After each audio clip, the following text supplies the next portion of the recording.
MSD International Champions Trophy 2023 cricket बादायलायनाया दिनैनिफ्राय जागायबाय। MSD Fan Club, आसाम आरो हारापुटा स्पोर्टिं क्लाब काम लाइब्रेरिनि बानजायनायाव गसाइगाव महकुमानि सिङाव थानाय हारापुटा गेवलां गेलेग्रा फोथाराव खुंफुं जानाय MSD International Champions Trophy 2023 cricket बादायलायनाया दिनैनिफ्राय जागायबाय। बे बादायलायनायखौ दिनै बिटिआरनि मावफुं सोद्रोमा विल्सन हास्टेआ बेखेवनानै होयो। बे क्रिकेट बादायलायनायाव नेपाल, भुटान हादरजों लोगोसे भारतनि मेघालय, कलकाता, सिलिगुरि बायदि रायजोनि हानजाफोराबो बाहागो लादों होननानै मिथिनो मोननाय जादों।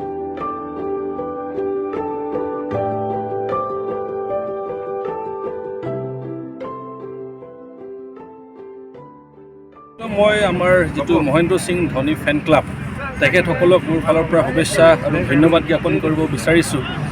তেখেতসকলে যেটো সাহস দেখাইছে আমাৰ এইখন শ্ৰীৰামপুৰ অঞ্চলত আমাৰ এইখন হাৰাপুটা এৰিয়াত তেখেতসকলে যে আন্তঃৰাষ্ট্ৰীয় পৰ্যায়ৰ এটা মানে ক্ৰিকেটৰ চেম্পিয়নশ্বিপ ট্ৰফি তেখেতসকলে আয়োজন কৰিছে আৰু এইখন খেলত বিশেষকৈ আমাৰ বাহিৰৰ পৰা ভূটানৰ পৰা টীম আছে, আমাৰ নেপালৰ পৰা টীম আছে আৰু লগতে আমাৰ ভাৰতবৰ্ষৰ ভিতৰতে আমাৰ কলিকতাৰ টীম আছে, শিলিগুৰিৰ টীম আছে, বঙাইগাঁৱৰ টীম আছে, আমাৰ লোকাল যেটো MSD ফেন ক্লাব আমাৰ শ্ৰীৰামপুৰৰ টীম আছে অসমৰ হিচাপে।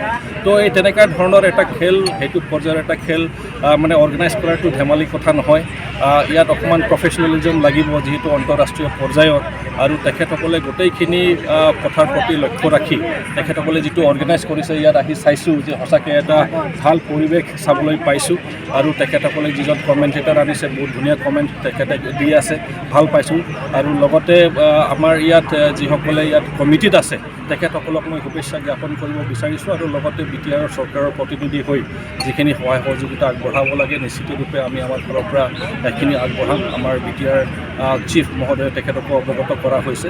হয়তো এদিন হয়তো ডেমনষ্ট্ৰেশ্যন গেমো হ'ব পাৰে। আমাৰ বিটিআৰৰ যিমান ডিভিটি মেম্বাৰসকল আছে বা MCLসকল আছে তেখেতসকলক লৈ তো আমি নথম আনন্দিত যে এইখন অঞ্চলত এনেকুৱা গেম এটা অৰ্গেনাইজ কৰা হৈছে। এই খেলৰ পাৰিছোঁ যে আপোনালোকে যদি মনত ঠানি লয় তেনেহ'লে কোনেও আপোনাক ৰখাব নোৱাৰে।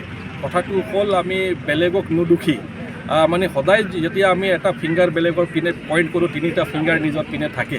তো সেইকাৰণে নিজৰ ওপৰত যদি আমি বিশেষ গুৰুত্ব প্ৰদান কৰোঁ আৰু নিজৰ ওপৰত যদি আমি কওঁ যে মই কৰিব পাৰিম, সেই উইলিংনেছটো বা সেই ডিটাৰমিনেশ্যনটো যদি থাকে আপুনি যিকোনো কাম সম্ভৱ কৰিব পাৰিব। আৰু সেইটো আমাৰ MSD ফেন ক্লাবে দেখাই দিছে অলৰেডি। তেখেতসকলে এটা উদাহৰণ হয় যে তেখেতসকলে যিটো নেতৃত্ব দিছে এটা বেকৱাৰ্ড অঞ্চলৰ হ'লেও তেখেতসকলে যে আন্তঃৰাষ্ট্ৰীয় পৰ্যায়ৰ যে এটা খেল অনুষ্ঠিত কৰিব পাৰিছে এইটো গৌৰৱৰ কথা আৰু বহুত শিকিব লগা আছে। মই ভাবোঁ যে বহুতখিনি আমাৰ নৱপ্ৰজন্ম তেখেতসকলে উৎসাহিত হ'ব, মটিভেট হ'ব আৰু নিশ্চিতৰূপে নিজৰ জীৱনত এটা ভাল ডিৰেকশ্যনত আগবাঢ়ি যাবলৈ তেখেতসকলৰ এটা মেছেজ পাব। কিন্তু আমি জানো যে মোবাইল অহাৰ পিছত মানে সকলো মানে সৰু ল'ৰা ছোৱালীৰ পৰা আৰম্ভ কৰি আমাৰ যিমান যুৱক যুৱতীসকল আছে বা যিমান মানে আমাৰ মানে ছিনিয়ৰ মানুহসকল আছে সকলোৱে মানে মোবাইলত প্ৰায় ব্যস্ত থাকে। সেইটো এটা ট্ৰেণ্ড এটা দেখা গৈছে। কিন্তু এইটো আমি ক'ব বিচাৰোঁ বা ক'ব খোজোঁ যে এইটো আমাৰ হেল্থৰ প্ৰতি এটা মানে এটা হাজাৰ্ডাছ বিষয় হৈ যায়। আমাৰ হেল্থৰ প্ৰতি এইটো ভাল নহয়। তো সেইকাৰণে আমাৰ গভৰ্ণমেণ্ট ফালৰ পৰাও মানে এতিয়া আজিকালি ল'ৰা ছোৱালীবিলাকে মোবাইল গাৰ্জেনৰ পৰা বিচাৰে যে আমি পঢ়া শুনা কৰিম।